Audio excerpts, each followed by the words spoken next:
Hello students, in the previous lecture we have already discussed about the luminal amoebocytes। जो luminal amoebocytes में जो infection है उसके treatment में जो फर्स्ट कैटेगरी थी अमाइड्स, उसके बारे में हम डिस्कस कर चुके हैं। Now today we will discuss about the next category which comes under the classification of luminal amoebocytes, जो कि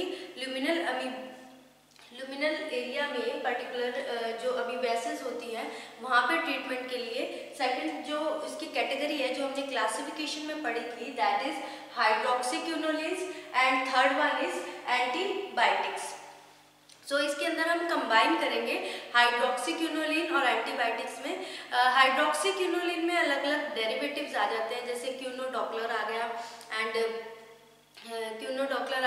डाईआइडोहाइड्रोक्सी हाइड्रोक्सीक्विन आ गया, आइडो क्लोरोहाइड्रोक्सीक्विन आ गया, क्लोरोहाइड्रोक्सीक्विन हो गया। तो ये इसके डेरिवेटिव्स होते हैं। सो हम इसके बारे में कंबाइन में डिस्कस करेंगे, इसकी अलग अलग ड्रग्स नहीं पढ़ेंगे।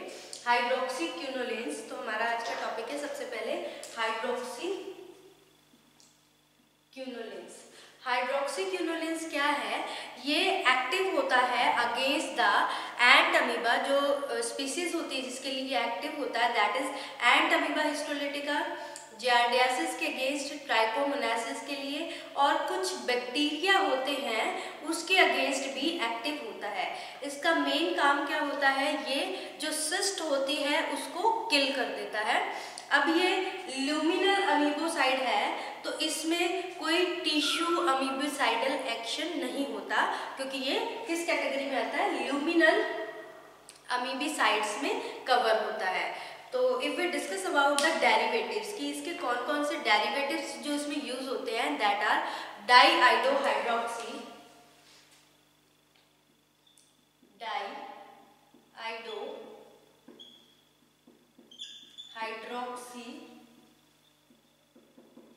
क्विन यूज होता है, एंड क्लोरोहाइड्रोक्सी क्विन यूज होता है,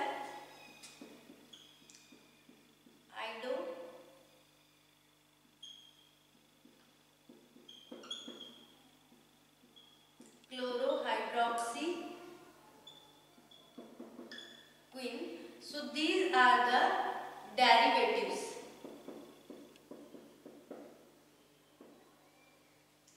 ये डेरिवेटिव्स हैं जो कि हाइड्रोक्सीक्विनोलिन्स में यूज होते हैं। क्लोरोहाइड्रोक्सीक्विन भी एक डेरिवेटिव होता है, जैसे इसमें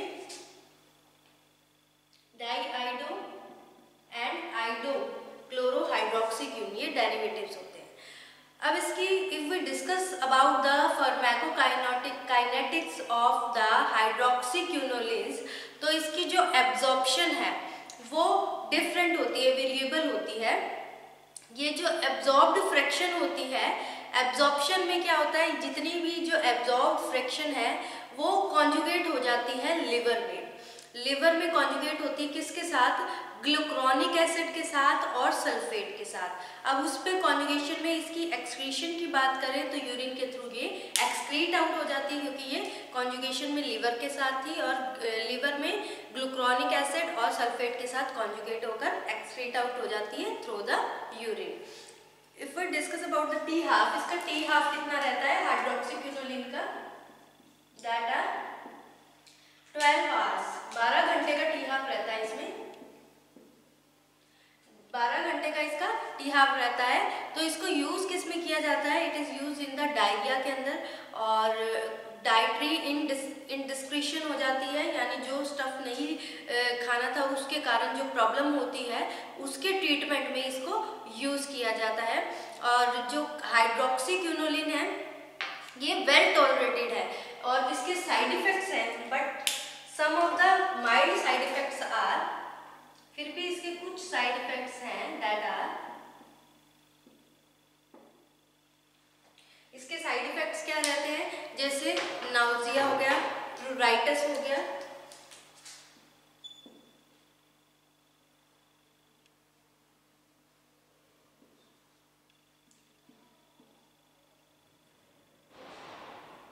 नाउजिया, प्लूराइटिस जिसमें स्किन में इचिंग होती है, रेड रैशेस हो जाते हैं, and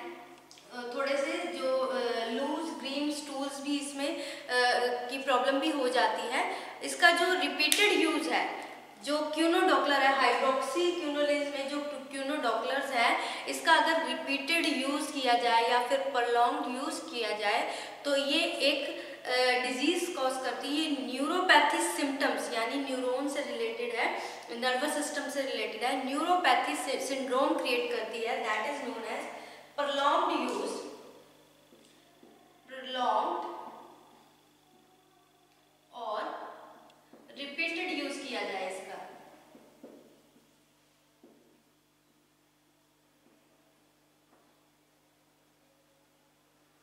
pronged and repeated use पे ये क्या करती है, न्यूरोपैथी सिंड्रोम कॉज करती है। That syndrome is called eight SMON। It means सब एक्यूट माइलो-ऑप्टिक न्यूरोपैथी, सब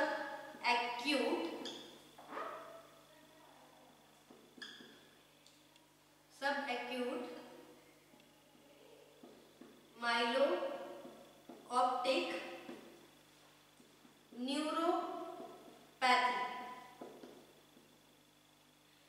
सब एक्यूट माइलो ऑप्टिक न्यूरोपैथी, ये जब इसका यूज्ड प्रॉन्ग यूज इसका बहुत ज़्यादा, जैसे ये 1970 की बात है, इसको यूज किया जाता था तो इसने ये सिंड्रोम कॉज कर दिया। इस सिंड्रोम में क्या होता है, जो पेशेंट होता है, ये नर्वस सिस्टम से रिलेटेड है, पेशेंट है वो पैरालाइज्ड हो जाता है और धीरे धीरे उसकी जो आंखों की रोशनी है, ब्लाइंडनेस होने लग जाती है। और इट में अगर बहुत ज़्यादा स्वेयर हो गया, इसका जो साइड इफेक्ट है, तो it may lead to the death also, ये पेशेंट की डेथ भी हो सकती है। तो उस टाइम जब 1970s की बात है, जापान में जब ये क्यूनोडॉक्लर यूज़ की जाती थी तो ये एक एपिडेमिक फॉर्म में, एक महामारी की फॉर्म में आ गया था, जिसके कारण ये क्या करता था, न्यूराइटिस कॉज कर देता था, जो कि यानी नर्वस सिस्टम की डिसफंक्शनिंग हो जानी या फिर उसकी नर्व्स की इन्फ्लेमेशन हो जानी, पैरालिसिस होना, और जो कि किसके ऊपर क्या कॉज करता था, विजुअल इम्पेयरमेंट यानी देखने में प्रॉब्लम, जो कि ऑप्टिक नर्व्स होती हैं हमें देखने में हेल्पफुल होती हैं, तो हेल्पफुल होती हैं, देखने में हेल्प करती हैं हमें, तो विजुअल इम्पेयरमेंट कर देता था। तो इसीलिए ये जो क्यूनोडॉक्लर ड्रग्स हैं, हाइड्रोक्सी क्यूनोलिन में quiniodochlors are most of the countries में ये बैंड है। और हमारे जो अगर मान लो इंडिया में ये पीडियाट्रिक पेशेंट्स होते हैं उनके लिए बैंड है, लेकिन अगर इसका यूज़ किया जाता है तो उस पर एक कॉशनरी नोट लिखा जाता है। क्या लिखा जाता है उस पर, कि इसको 14 डेज से ज़्यादा यूज़ नहीं कर सकते, because it will lead to neuritis यानी नर्व्स की डिसफंक्शनिंग कर देगा। ये क्या कर देगा, इसका रिपीटेड यूज न्यूराइटिस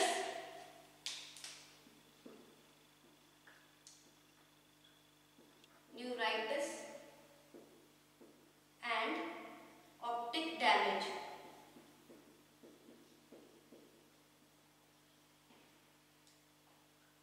न्यूराइटिस और ऑप्टिक डैमेज कर देगा। तो इसीलिए इसका जो मोस्ट ऑफ द कंट्रीज ने इसको बैन कर दिया, हमारे कंट्री में भी ये बहुत ही ना के बराबर ही यूज़ की जाती है। और पीडियाट्रिक पेशेंट में तो बिल्कुल ही बैन है, क्योंकि ये विजुअल इम्पेयरमेंट कर देती है, ब्लाइंडनेस कॉज कर देती है। उसके बाद इसको यूज़ किया जाता है इंटेस्टिनल अमीबियासिस के अंदर, इसको क्योंकि इसका जो ये क्या होती है, अमीबिसाइडल एक्शन बिल्कुल इसका कम होता है, टिश्यू अमीबिसाइडल एक्शन नहीं होता है इंटेस्टाइन में, क्योंकि ये ल्यूमिनल अमीबिसाइड के कैटेगरी में आती है। और ये क्या होता है, जब डिलॉक्सिनाइड फ्यूरेट है वो यूज़ नहीं कर सकते तो इसको उसके अल्टरनेटिव की तरह इसको यूज़ किया जाता है। It is also used for the treatment of giardiasis के ट्रीटमेंट में इसको यूज़ किया जाता है। फंगल इन्फेक्शन हो या फिर बैक्टीरियल स्किन इन्फेक्शन हो तब भी इसको यूज़ किया जाता है, क्योंकि ये क्रीम की फॉर्म में भी अवेलेबल होता है। इसकी जो डोजेज फॉर्म है it is also available in the form of cream और ऑइंटमेंट की फॉर्म में अवेलेबल होता है। इसकी जो डोज होती है दैट इज़ अबाउट 650 mg, और ये मार्केट में इसके अलग अलग प्रिपरेशन अलग अलग नाम से अवेलेबल, ब्रांड नेम से अवेलेबल होती है, जैसे क्यूनोफॉर्म एंड डेक्यूनोल। 250 mg की टेबलेट्स आती हैं, ये क्यूनोफॉर्म, इसकी जो ब्रांड नेम है दैट इज क्यूनोफॉर्म।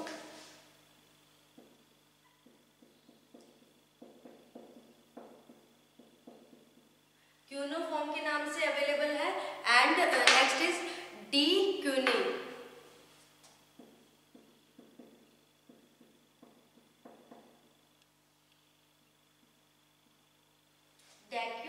डेक्यूनॉल के नाम से अवेलेबल होती है। क्यूनोफॉर्म एंड डेक्यूनॉल के नाम से ये मार्केट में अवेलेबल होती है। ये टैबलेट के फॉर्म में भी आती है और ये ऑइंटमेंट क्रीम के फॉर्म में भी अवेलेबल होती है। So this is about the hydroxyquinolines. ये हाइड्रोक्सीक्विनोलिन्स के बारे में हो गया। नेक्स्ट हमारा जो आ जाता है ल्यूमिनल अमीबोसाइट्स के अंदर, दैट इज एंटीबायोटिक्स। एंटीबायोटिक्स में क्या होता है, there are number of antibiotics, जैसे इरिथ्रोमाइसिन हो गया, पैरामोमाइसिन हो गया, इस तरह के एंटीबायोटिक्स यूज किए जाते हैं। लेकिन सबसे पहले क्या प्रेफर किए जाते थे, टेट्रासाइक्लिन यूज किए जाते थे फॉर दी एंटी अमीबिक जो ड्रग्स हैं, as a anti amoebic drug की तरह टेट्रासाइक्लिन यूज किए जाते थे। लेकिन इसमें जैसे पैरामोमाइसिन, एरिथ्रोमाइसिन, ये ट्यूब की फॉर्म में भी, ये ऑइंटमेंट और क्रीम की फॉर्म में भी अवेलेबल होते हैं। तो सबसे पहले तो ये टेट्रासाइक्लिन इसका यूज किया जाता था। अब जो टेट्रासाइक्लिन है ये काम कैसे करता है, इसमें जो मोस्ट इंपॉर्टेंट है दैट इज, इसमें टेट्रासाइक्लिन्स,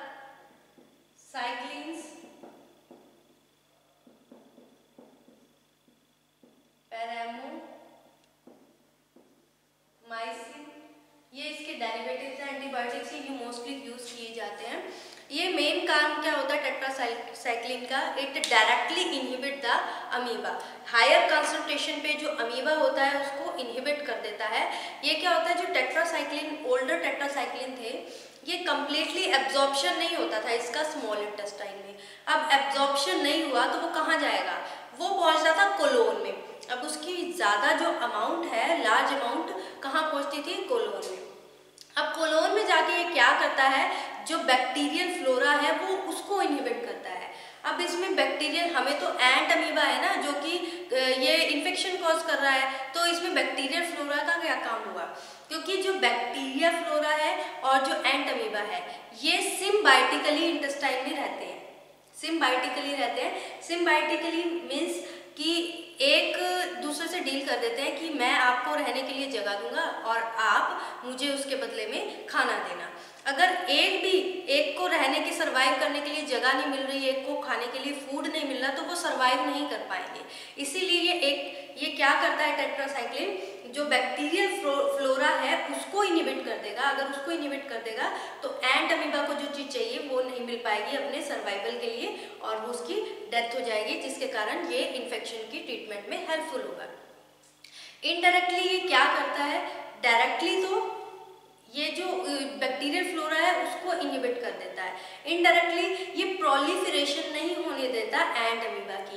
प्रोलिफरेशन मीन्स जो एंट अमीबा हमारे कोलोन में है उसको मल्टीप्लाई नहीं होने देता, उसके सेल्स नहीं बनने देता, वो मल्टीप्लाई नहीं होगा, बढ़ेगा नहीं, तो वो कैसे सर्वाइव करेगा। तो इस तरह से ये एक्ट करता है। ये बहुत ही एफिकेशियस, बहुत ही इफेक्टिव है इन ल्यूमिनल अमीबोसाइट्स के ट्रीटमेंट में। बट जो एक्यूट डायसेंट्री है या फिर हिपेटिक अमीबेसिस है उसके लिए ज़्यादा सूटेबल नहीं है। इसको यूज़ किया जाता है अमीबिक डायसेंट्री के केस में।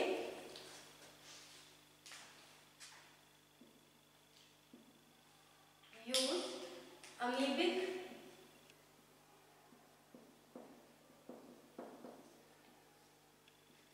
डायसेंट्री के केस में इसको यूज किया जाता है। लेकिन किस अमीबिक डायसेंट्री के केस में, जब कोई भी जो ड्रग है जैसे मेट्रोनिडाजोल है या फिर डाइहाइड्रोइमेटिन है वो रिस्पॉन्ड नहीं दे रही, वो ड्रग्स रिस्पॉन्स नहीं दे रही, तब एंटीबायोटिक्स को प्रिस्क्राइब किया जाता है उसके रिस्पॉन्स ना देने के बाद। अब इसी में आ जाती है पैरामोमाइसिन। जो पैरामोमाइसिन है ये भी क्या है, अमीबिसाइडल इफेक्ट है, बट इसका भी कैसा इफेक्ट है, अमीबिसाइडल इफेक्ट। अमीबिसाइडल मीन्स जो प्रोटोजोआ है उसको किल कर देता है। अमीबिसाइडल एक्शन है इसका भी, प्रोटोजोआ को किल कर देता है, बट नॉट इफेक्टिव। ये जो एक्स्ट्रा इंटेस्टिनल अमीबेसिस है ना उसके लिए इफेक्टिव नहीं है हमने पहले जो टिश्यू अमीबिसाइड्स था उसमें पढ़ा था, जो एक्स्ट्रा इंटेस्टिनल अमीबेसिस है उसमें क्लोरोक्विन यूज किया जाता है। ये इफेक्टिव नहीं है, नॉट यूजफुल फॉर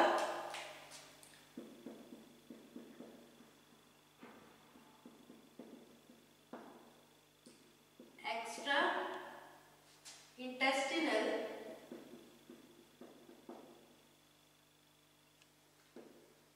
अमीबियासिस। जो एक्स्ट्रा इंटेस्टिनल अमीबियासिस है उसके ट्रीटमेंट में ये यूजफुल नहीं है। उसके बाद इसमें ये जो इसकी डोज है, इसकी डोज कितनी रहती है, that is near about dose, जो एंटीबायोटिक्स की डोज रहती है दैट इज 25 mg पर kg पर डे।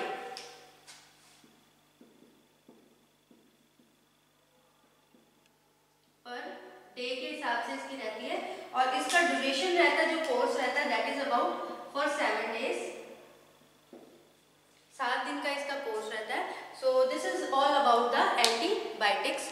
सो ये दो कैटेगरीज इसमें पेंडिंग थी हमारी, किसमें, ल्यूमिनल अमीबिसाइड्स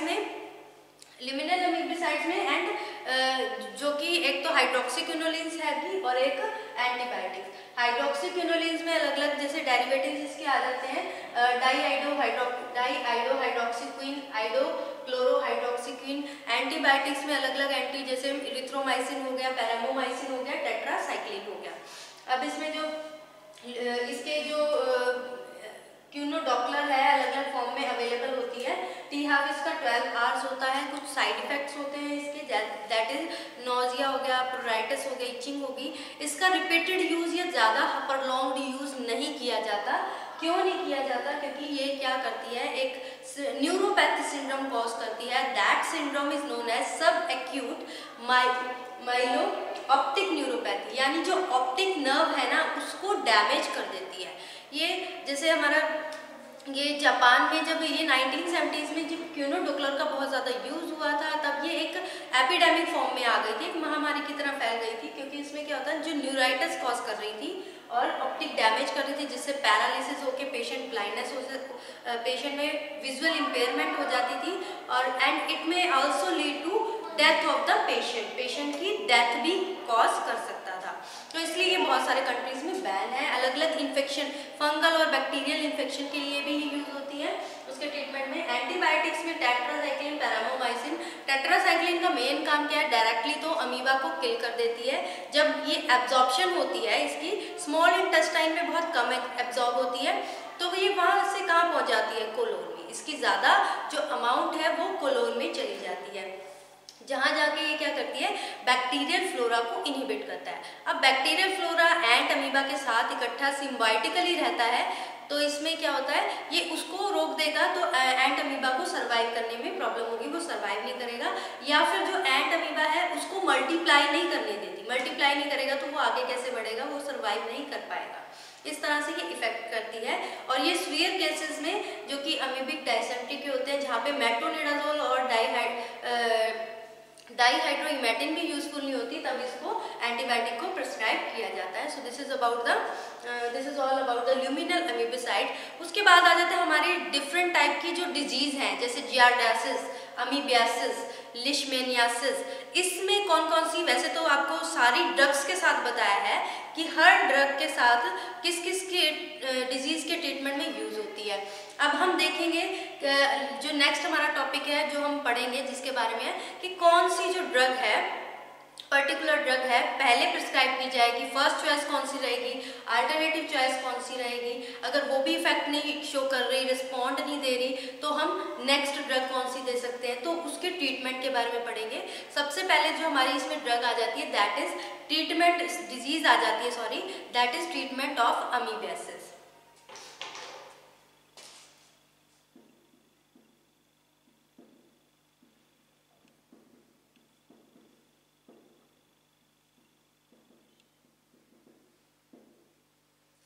ट्रीटमेंट फॉर अमीबियासिस, इसमें डिपेंड करता है किस तरह का अमीबियासिस है, इन्वेसिव है या नॉन इन्वेसिव है, उसी के अकॉर्डिंग इसकी डोज डिसाइड की जाती है। जो इन्वेसिव इंटेस्टिनल अमीबियासिस होती है उसमें जो फर्स्ट चॉइस ऑफ ड्रग होती है that is metronidazole. First choice metronidazole and tinidazole, ये ड्रग होती है फर्स्ट चॉइस में। अल्टरनेटिव में सेक्निडाजोल,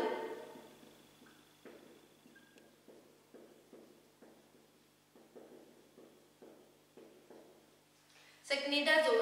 और अगर मान लो फास्टर स्वीयर केस है, बहुत ही ज्यादा स्वीयर केस है, तब डाईहाइड्रोइमेटिन है, लेकिन उसको जब उसके जो सिम्टम्स है वो कंट्रोल हो गए तब डाईहाइड्रोइमेटिन को कंट्रोल करना पड़ेगा, स्टॉप करना पड़ेगा इन स्वीयर केसेस।